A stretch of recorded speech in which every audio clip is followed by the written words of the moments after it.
আসসালামু আলাইকুম বন্ধুরা, সবাই কেমন আছো? আশা করি সবাই ভালো আছো। এই তো আজকে আরেকটা ভিডিও নিয়ে আসলাম। বলেছিলাম তোমাদের যে আমি বাড়ি থেকে কি এনেছি, তাই তোমাদের সাথে শেয়ার করব। এই দেখো আমি কি কি নিয়ে আসলাম। বাড়ি থেকে আম নিয়ে আসছি, নারিকেল নিয়ে আসছি, আর এখানে এক ডিব্বা গুড় নিয়ে আসছি, আর এখানে সরিষার তেল নিয়ে আসছি। এক পোয়া বোতল দিয়ে নিয়ে আসছি, এখন বড় বোতলে ঢালছি তাই অল্প দেখাচ্ছে। আর নিয়ে আসছিলাম 3টা কাঁঠাল। 3টা থেকে একটা খাওয়া হয়ে গেছে, পাকছে। আর এই ছোট কাঁঠালটাও পাইকে গেছে, কিন্তু বড়টা পাকে নাই। আর বাড়িতে যে কাঁঠাল খাইছি 2টা, সেই 2টা কাঁঠালের বিচি নিয়ে আসছি, কারণ বিচিগুলো আমার খুব পছন্দ লাগে তাই নিয়ে আসছি। আর নারিকেল আনছি যেহেতু, সেজন্য আতপ চাউল নিয়ে আসছি পিঠা বানানোর জন্য। যখন পিঠা বানাবো অবশ্যই তোমাদের সাথে শেয়ার করব। আর আগের ভিডিও তো দেখাইছি যে হাঁসে ডিম দিচ্ছে, যে কটা ডিম হয়েছিল সেই কয়টা ডিম আমি নিয়ে আসছি। এখানে 12টা ডিম আছে, নিয়ে আসছি। আর বাড়িতে দুধের দাম কম, তাই 2 কেজি দুধ নিয়ে আসছি। যেহেতু এখন ঈদের সময় ফ্রিজে বেশি জায়গা নাই, তাই অল্প করে নিয়ে আসছি। এমনি প্রতিবারই বেশি বেশি আনা হয়, কিন্তু এবারে অল্প নিয়ে আসছি। আর নিয়ে আসছি ছেলেদের জন্য দই মিষ্টি, বাড়ির দই মিষ্টি। বাড়িতে একটা দোকান আছে, আমরা সব সময় দই মিষ্টি নিয়ে যাই যেখান থেকে, সেই দোকানের দইটা অনেক মজার, তাই নিয়ে আসলাম। দই নিয়ে আসছি 4টে, আর একটি মিষ্টি নিয়ে আসছি রস মিষ্টি, তাই বাচ্চারা খাবে। আর নিয়ে আসছি মাছ, এই তো ফ্রিজে রাখছি মাছগুলি। এখানে মাঝখানে যে থাকটা আছে এর মধ্যেই আমি সবগুলো মাছ রাখছি। শুধু এক পোটলা মনে হয়, হ্যাঁ এক পোটলা মাংস রয়েছে, আর সবগুলো মাছ। এই তো এই জিনিসগুলোই আনা হয়েছে বাড়ি থেকে। এগুলো আনতেই যে কষ্ট হয়েছে, বাবা ওরে বাবা, অনেক কষ্ট হয়েছে। বাড়ি থেকে জিনিস গুছাইতে সহজ, কিন্তু আনাটা অনেক কষ্ট, অনেক কঠিন। এই ছিল আমার বাড়ি থেকে আনা জিনিসগুলো, তাই তোমাদের সাথে বলেছিলাম শেয়ার করব, সেজন্য তোমাদেরকে দেখালাম। দেখো এই জিনিসগুলাই আনা হয়েছে আমার। আর এখন দেখাবো কি রান্না করব, তাই তোমাদের সাথে শেয়ার করব। আমি যে আগে দেখালাম তোমাদের যে আমার ব্যালকনির সামনে ছোট্ট একটু জায়গা আছে, সেই জায়গায় কিন্তু ডাঁটা শাক করেছিলাম। অনেক দিন ডাঁটা শাক খেয়েছি, তাই তোমাদের সাথেও শেয়ার করেছি। দেখো সেইখানে আমি এখন পুঁই শাক লাগিয়েছি। এই দেখো পুঁই শাক হয়েছে। পুঁই শাকের পাতাগুলি কত সুন্দর, যেহেতু এখন বৃষ্টি পড়ছে। আর বৃষ্টির পানি পেয়ে পাতাগুলো এত সুন্দর হয়েছে, মানে দেখলেই মনটা জুড়িয়ে যায়। আমি বেলকনির সামনে এসে শুধু দাঁড়ায় থাকি আর দেখি, আমার খুবই ভালো লাগে। তাই আজকে ভাবলাম যে কটা শাক উঠায় রান্না করব। শাকগুলো দেখে মানে লোভ লাগছে যে কখন রান্না করব, তাই আমি শাকগুলি এখন উঠাবো। তাই ভাবলাম যে তোমাদের সাথেও একটু শেয়ার করি, তাই চলে আসলাম শাক উঠাতে। আর ওই পাশে দেখো কয়টা কচু শাক লাগাইছি, সেই কচু শাকগুলি যেদিন রান্না করব অবশ্যই তোমাদের সাথে আমি শেয়ার করব। দেখো কচু গাছগুলি মাত্র হচ্ছে। আর এখন আমি কিছু শাক উঠিয়ে নেব। পাতাগুলি এত সুন্দর, দেখো কত বড় বড় পাতাগুলি, দেখলেই খুবই ভালো লাগে। আর এমনিতে আমার শাক খুবই পছন্দ, মাছ মাংসের থেকে শাকগুলি আমার খুবই ভালো লাগে।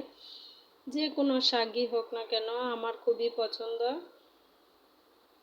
তাই আর শাক উঠাইতে যে আমার কত ভালো লাগে তা মানে বলার বাহিরে, তোমাদেরকে বোঝাতে পারবো না যে আমার কতটা ভালো লাগে।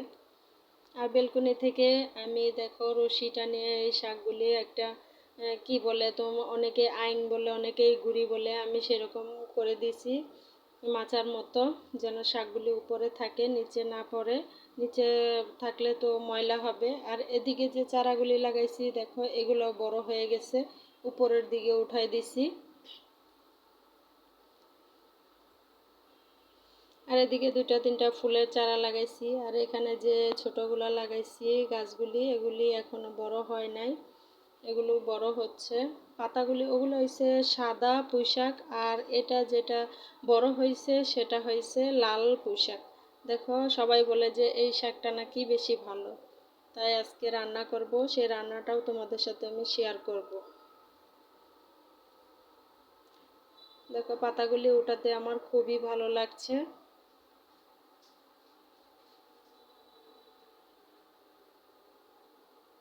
আর ডুগাগুলি হয়েছে দেখো কত সুন্দর, বৃষ্টির পানি পায়ে এত সুন্দরভাবে হয়েছে। এখন আমি এগুলা কাটবো। কাটতেও ইচ্ছা করে না, এত সুন্দর হয়েছে, তাই আমার কাটতে গেলেও মায়া লাগছিল, কিন্তু কতদিন এভাবে রাখবো, হয়তোবা পরে যখন না কাটবো পাতাগুলি লাল হয়ে যাবে, বেশি বয়স হয়ে যাবে, তখন খাওয়াও যাবে না। তাই কি করব, এই কটা শাক আমি উঠালাম, তাই তোমাদের সাথে আমি শেয়ার করছি। শাকগুলি এখন আমি বেছে নিচ্ছি। সবকটা শাক আমি এভাবে কেটে নিলাম। নিয়ে এখন আমি যে বাড়ি থেকে কাঁঠালের বীজগুলি এনেছিলাম তা দিয়ে আমি রান্না করব। কারণ কাঁঠালের বীজগুলি আমি আগের দিন কেটে ফ্রিজে রেখে দিয়েছিলাম। এই দেখো আমি কেটে রেখে দিয়েছিলাম, সেই বীজগুলি দিয়েই আমি রান্না করব।